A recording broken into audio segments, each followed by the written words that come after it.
When Iran launched its Fateh missile at Israel, it wasn't just a missile launch, it marked the beginning of a new era.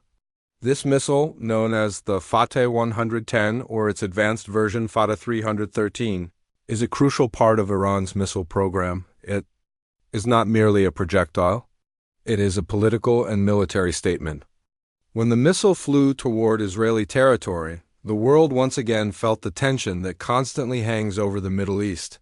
This missile launch came at a time when the region was already on high alert. Iran claimed it was a retaliatory strike, a response to the attacks carried out by Israel or its allies on Iranian assets. The Fateh missile belongs to the short-range, ballistic missile category. Its range can be from 200 to 500 kilometers, depending on the version. This missile has high-precision strike capability, meaning it can hit its target with extreme accuracy.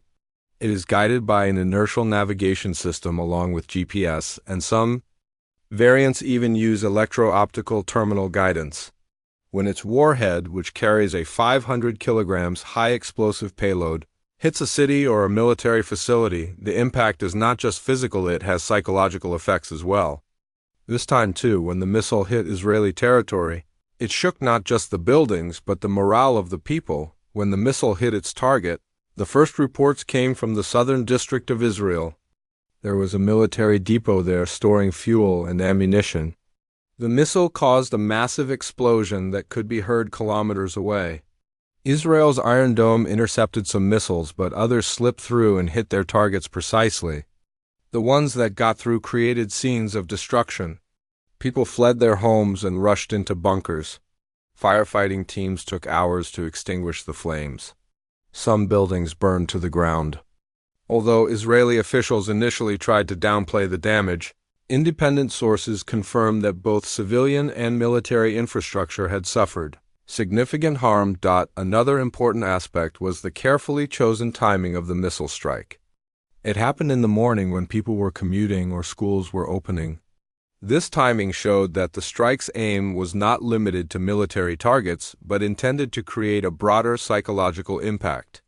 Israeli media was flooded with panic. News anchors repeatedly said it was unprecedented. On social media, people shared videos showing flames and black smoke.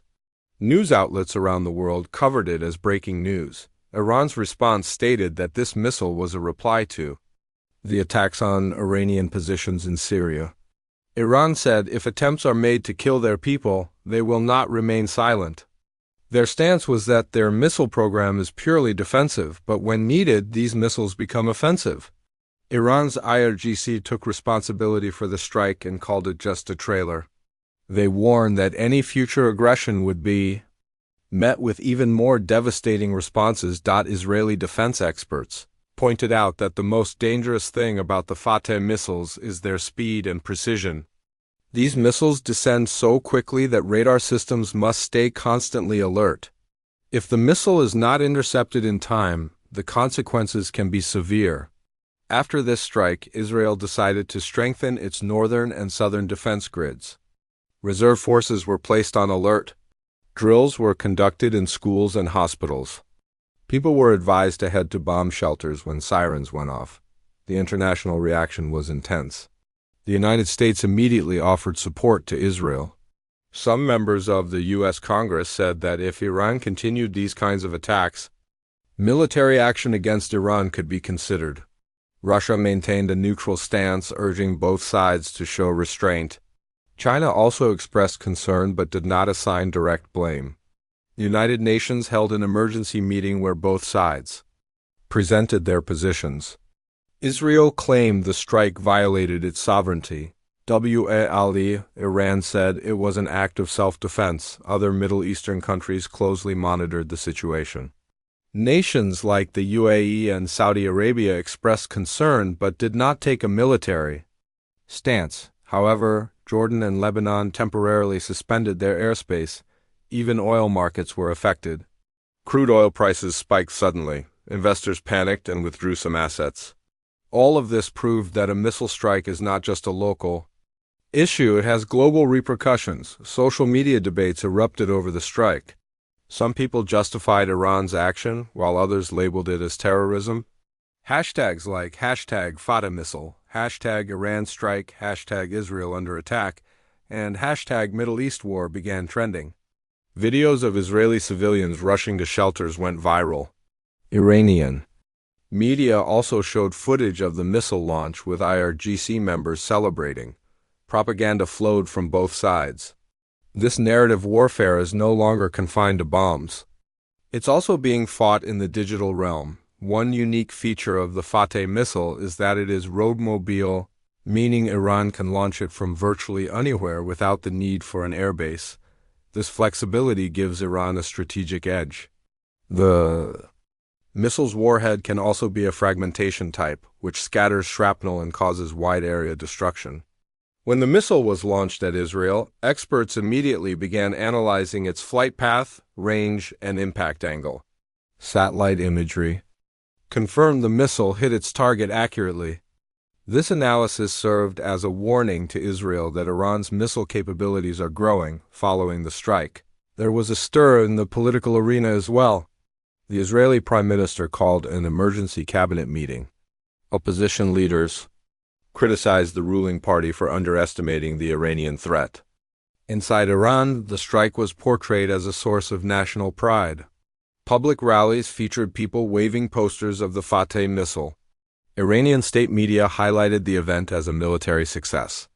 Some defense analysts suggested that this missile strike might be the beginning of a larger military operation. For those who believe that the era of peace in the Middle East had begun, this missile served as a harsh reality check.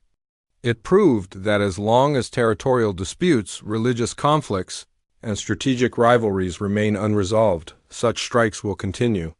This missile was not just an explosion, it was a signal that Iran is no longer passive but is now adopting a proactive approach.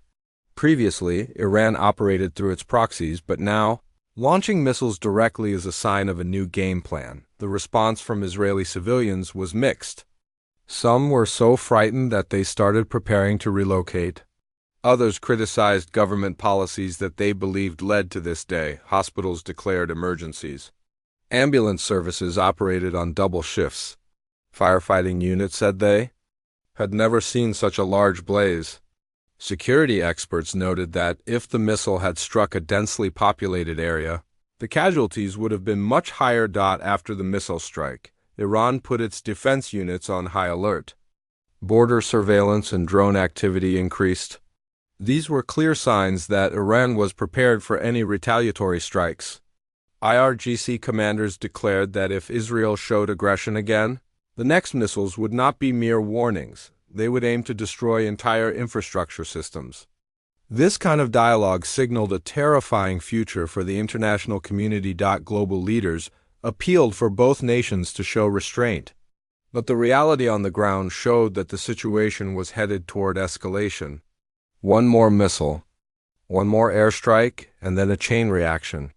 This missile that Iran launched didn't just hit a target, it hit the very fabric of regional stability. It's becoming increasingly clear that peace in the Middle East is turning into a distant dream.